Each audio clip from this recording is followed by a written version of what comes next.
Hello, my name is Chris Lawson, and I am the founder and director of a Christian ministry called Spiritual Research Network.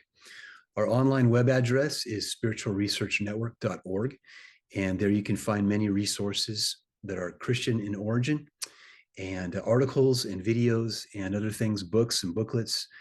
We have links to other websites as well if you are interested in those resources on other sites. So, first off, I'd like to share with you today a booklet that I wrote. It's called How to Know If You're Being Spiritually Abused, a Spiritual Abuse Questionnaire. Now, it's a simple little booklet of questions under each different subheading for different categories. And if you take a pen and you circle yes, under any of these questions, then chances are that you might be being abused. Now, if you answer yes to more than a few questions here, I'm talking like, 3 or 4 or 5, 6, 10, 20. I mean, you're definitely being abused if you're circling a lot of the yes answers. So I want to read to you the subheadings in this booklet so that you know ahead of time, if you get the booklet, what you're going to be answering yes or no to. So in the spiritual abuse questionnaire, first off, I have an important note in the beginning. And then also under the first subheading, it is questions about your church or group's leaders. You can answer yes or no to the questions below that. Second subheading is questions about your group and its teachings. Third subheading, questions about your group or church's policies. Fourth subheading, questions about your group's literature and multimedia. The next subheading, questions about morals and ethics, health, and conscience. Next subheading, questions about making personal choices. Next subheading, questions about registered sex offenders being allowed around your children. Next subheading, questions to ask about finances. And then we have one more, a few more questions. And then there's a conclusion at the end. And then at the very end, there's a section, Comfort from the Good Shepherd. And this has to do with our Lord Jesus Christ. Now, I will say that you don't have to be a Christian to go through this booklet. Obviously, we talk about churches and church policies and stuff like this, but you can use this booklet if you are in any belief system. If you're involved with any group or movement, you can even use this if you're involved in the secular workplace. There are broad questions. Some of them are very specific questions, but again, it's a questionnaire. And the idea here is to get you to read the question and to answer yes or no. Now, as you go through this, you want to be honest with yourself. You don't want to just, kind of play soft, if you want to call it that, and go easy on the leaders in that sense. It's between you and the paper on the page, okay? So the idea here is when you get to the end of answering the questions, again, you go back through and you see how many you've answered yes to. And if you've answered yes, like I said before, to 3 or 4 of these, there might not be a big issue in your church or group. If you begin to answer yes to more of these, you're going to know there is a real problem, and that problem has to be addressed. However you address that problem with your leaders, or if you leave the group quietly, I suggest that you take at least one other person with you to address the issues. If it is a church or a spiritual group, I would recommend taking 2 or 3 people with you to address the issue with the leaders, being kind and nice and cordial and talking to them about these issues. And if they begin to give you the pushback and they turn things around and they start blaming you, oh, you're aggressive, or you're challenging authority, or how can you say that about our leaders? Well, you're going to know that there's a real problem at that point. So I've talked to people, I've even encouraged people that have gone to address issues several times with their leaders, or with the organization that they're involved with. and they get the pushback. The leaders don't want to listen. The leaders then begin to down talk them, the people who are bringing their concerns to the leadership. You get down talked, you get pushback, you get the gaslighting. They don't want to listen to you.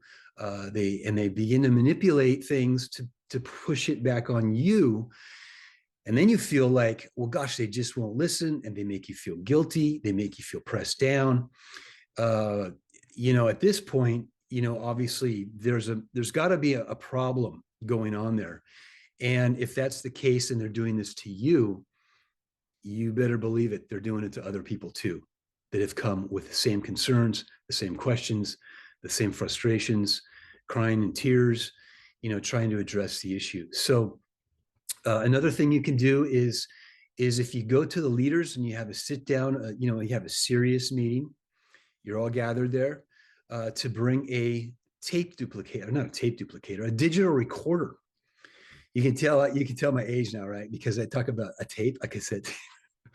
Now you bring a digital recorder and you record the meeting so that at least you have what they said recorded, and you can share you can share that with them as well if you want to give them a digital copy.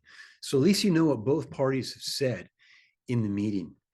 Now, if they absolutely refuse to allow you to record the meeting digitally, I would just personally think that there's a major problem there.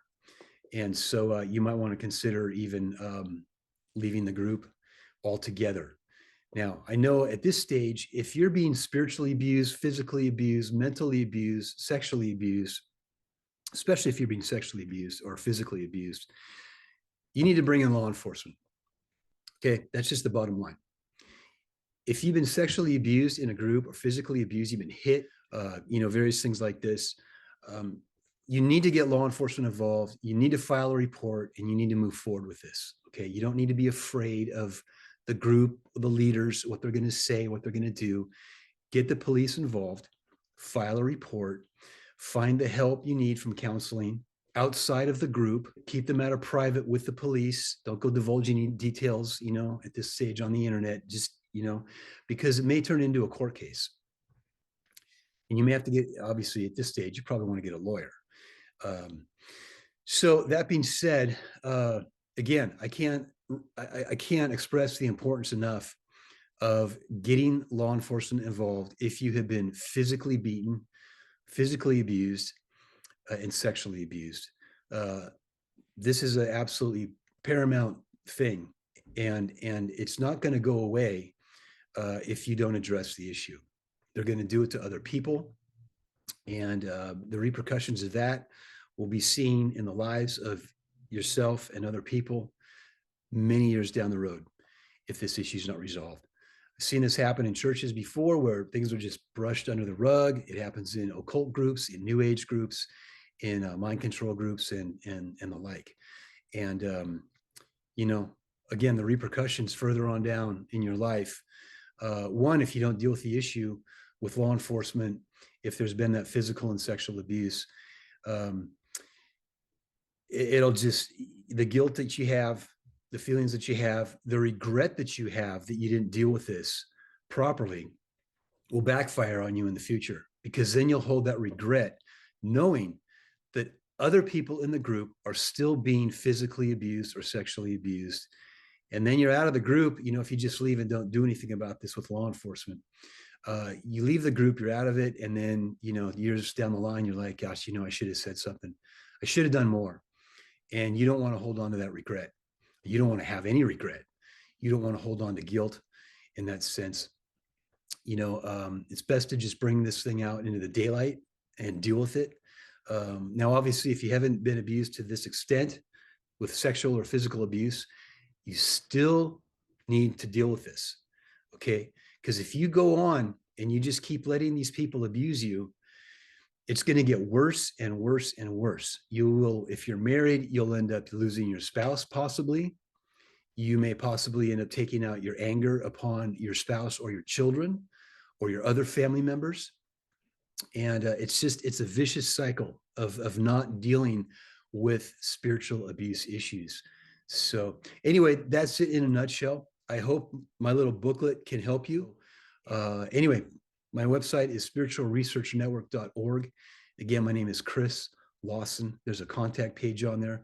I don't do online counseling specifically because of it's not personal in that sense. I'm not right there with you, but there are articles you can find on the internet. There are mountains and mountains and mountains of articles that have been written that deal with signs and symptoms of spiritual abuse, how to deal with sexual abuse, and you can find those resources on the internet. So, anyway, again, thank you for taking the time to watch this, and I hope that I've been able to help you.